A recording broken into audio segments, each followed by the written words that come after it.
शहर बनारस अब हर हर महादेव की जगह जय श्री राम से गूंज रहा है।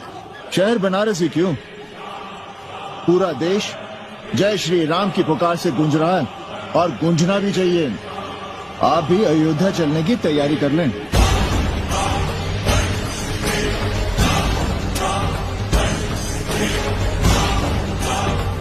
पाकिस्तान और ईरान के बाद पाकिस्तान और अफ़गानिस्तान ने एक दूसरे के साथ जो है वो जंग छेड़ दी है।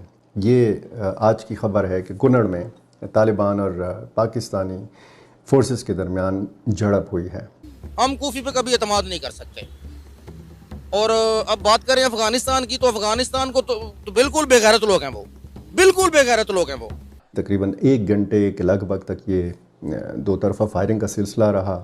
पाकिस्तान ना डरपोक मुल्क है। अफगानिस्तान का जो बॉर्डर एरिया है वो अराउंड अबाउट 2400 किलोमीटर है, तो वो पहले ही ऑलरेडी ख़तरा है पाकिस्तान के लिए। उधर से काफ़ी मामलात ख़राब हैं, और उसके बाद इंडिया का बॉर्डर है वो भी काफ़ी मामलात ख़राब हैं। अब एक और 909 किलोमीटर का आपने महाज खोल लिया है। पाकिस्तान का तो हमेशा से ही मौक़िफ़ रहा है कि इस वक्त अफगानिस्तान में जो रजीम मौजूद है वो कालादम टीटीपी को ना सिर्फ उन्होंने अफगानिस्तान की सरजमीन पर खुली छूट दे रखी है, बल्कि हम कह सकते हैं कि जो वीडियो सामने आई है ये इस बात का सबूत है कि ये दोनों मिलकर एक साथ काम कर रहे हैं। जितने भी हमसाये ममालिक हैं, जो हमारे बॉर्डर्स जिन भी ममालिक से लगती है, उनसे हमारे ताल्लुकात सही नहीं है। और उसकी वजह सबसे बड़ी ये है कि जो बड़ी सुपर पावर हैं वो आपस में जो उनका क्लैश है, जब अपनी सरजमीन किसी के खिलाफ इस्तेमाल करेगा किसी के कहने पर, तो डेफिनेटली उसके असरात आएंगे। लाइक आप अफगानिस्तान के लोगों पे आपके मुल्क की जगह इस्तेमाल की जाती है अटैक के लिए, आप पैसे लेते हैं, आपकी गवर्नमेंट पैसे लेती है, या सो ऑन जो भी इदारा इसमें इन्वॉल्व होता है। तो देखें, अगर मैं आपके घर को नुकसान पहुंचाऊंगा तो मैं जितना भी अच्छा हूं, डेफिनेटली आप मुझे कुछ ना कुछ उसके बदले में नुकसान पहुंचाएंगे। बुनियादी तौर पे इस वक्त मुल्ला उमर के साहबजादे हों, ज़ुबीउल्लाह मुजाहिद हों, या इस नस्ल के, इस कुमाश के, इस लेवल के, और घटिया लेवल है वैसे बाय द वे, जितने भी वहाँ पे हैं वो हों, ये सारे जो हैं ये पाकिस्तान के ख़िलाफ़ जहर फूंकते हैं दिन रात सुबह शाम, ठीक है। और अब पाकिस्तान से उनको यूथियों की शक्ल के अंदर सपोर्ट हासिल है। वही अफगान महाजरीन बस्तियों के बच्चे, और वो आपको पीटीआई की सोशल मीडिया टीम में भी नजर आएंगे, जो अफगानिस्तान की मौजूदा काबज़ हुकूमत के बियाफ के ऊपर पाकिस्तान के खिलाफ भौंकते आपको नजर आएंगे।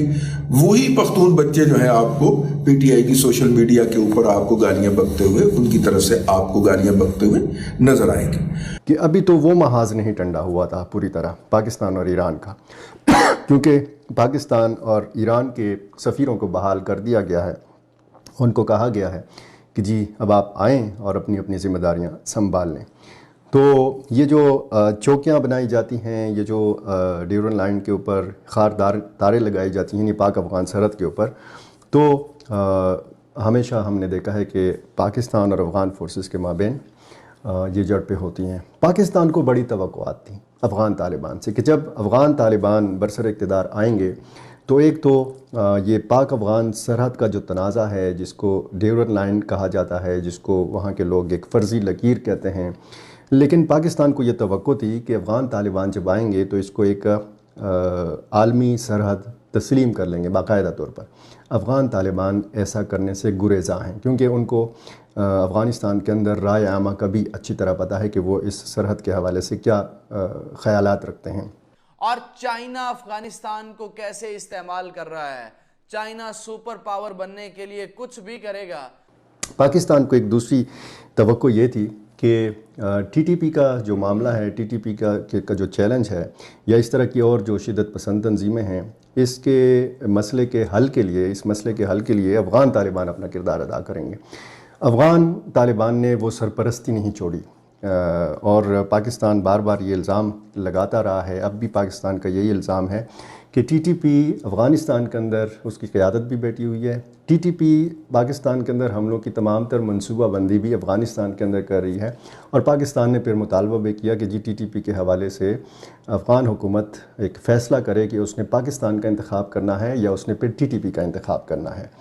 तो और तीसरी तवक्को पाकिस्तान को ये थी कि जो इसके सरहदी पॉइंट्स हैं, जैसे तुर्खम है, چمن سپن بولدک انگور اڈا ہے، غلام خان سرحدی پوائنٹ ہے، خرلاچی ہے، تو یہاں پر ایک قانونی تجارت کا سلسلہ شروع ہو جائے گا، اور جس چیز کو سمگلنگ کہتے ہیں، جس چیز سے پاکستانی خزانے کو نقصان پہنچتا ہے، تو وہ سلسلہ رک جائے گا۔ وہ سلسلہ بھی نہیں رکا، اور پاکستان کی یہ تیسری توقع جو ہے اس پر بھی افغان طالبان پورا نہیں اترے۔ اب ہم دیکھ رہے ہیں کہ ایک طرف ٹریک ٹو ڈپلومیسی کے تحت مولانا فضل الرحمان جاتے ہیں افغانستان، اور وہ وہاں پر بات چیت کرتے ہیں، ان کی انتہائی اہم ملاقاتیں ہوتی ہیں، اور ان کی وہاں پر انتہائی حساس ملاقاتیں بھی ہوتی ہیں۔ لیکن ہم یہ دیکھ رہے ہیں کہ تورخم بارڈر جو ہے وہ آج 8ویں روز بھی بند رہی۔ پاکستان نا ڈرپوک ملک ہے۔ پاکستان کو چاہیے تھا کہ وہ لازمی پارٹیسپیٹ کرتا، اب ایران کو آپ نے ترنت جواب دیا، لیکن پاکستان نے کچھ نہیں کیا۔ مطلب جنگ اور لڑائی اور ایک دوسرے کے ساتھ جھڑپیں، یہ ہم نے افغانستان کی سرحد کے اوپر ایسے واقعات بہت دیکھیں۔ یہ کوئی نیا واقعہ نہیں ہے کہ یہ سرحدی مقام کے اوپر دونوں کی فورسز کے مابین جھڑپ ہوئی ہو۔ یہ جو تورخم بارڈر کی بندش ہے، یہ کتنی نقصان دہ ہے پاکستان کے لیے، اور یہ کتنی نقصان دہ ہے افغانستان کے لیے۔ پاکستان نے ڈیور لائن پر افغانستان جانے والے 5 میں سے 4 گیٹ ویز جو ہیں وہ بند کر دیے ہیں، جس سے یومیہ 120 ارب روپے کی تجارت جو ہے وہ ٹھپ ہو کر رہ گئی ہے۔ یہ BBC کی رپورٹ ہے، اور خیال یہ کیا جا رہا ہے کہ اس سال دونوں ممالک کے درمیان تجارت کو 30% نقصان پہنچے گا۔ اس کے علاوہ وسطی ایشیا کے ساتھ پاکستان کی $600 ملین کی سالانہ تجارت بھی رک گئی ہے۔ یعنی جو ہم کہتے ہیں نا کہ جی یہ صرف پاکستان اور افغانستان کا نقصان ہے، اور صرف ہماری تجارت جو افغانستان کے ساتھ ہو رہی ہے یہ صرف اس کا نقصان ہے، ایسا نہیں ہے۔ یہ ہماری جو سینٹرل ایشیا تک تجارت ہے پاکستان کی، یہ بھی متاثر ہو رہی ہے اس سرحد کی بندش سے۔ یہ اتنی اہمیت کی حامل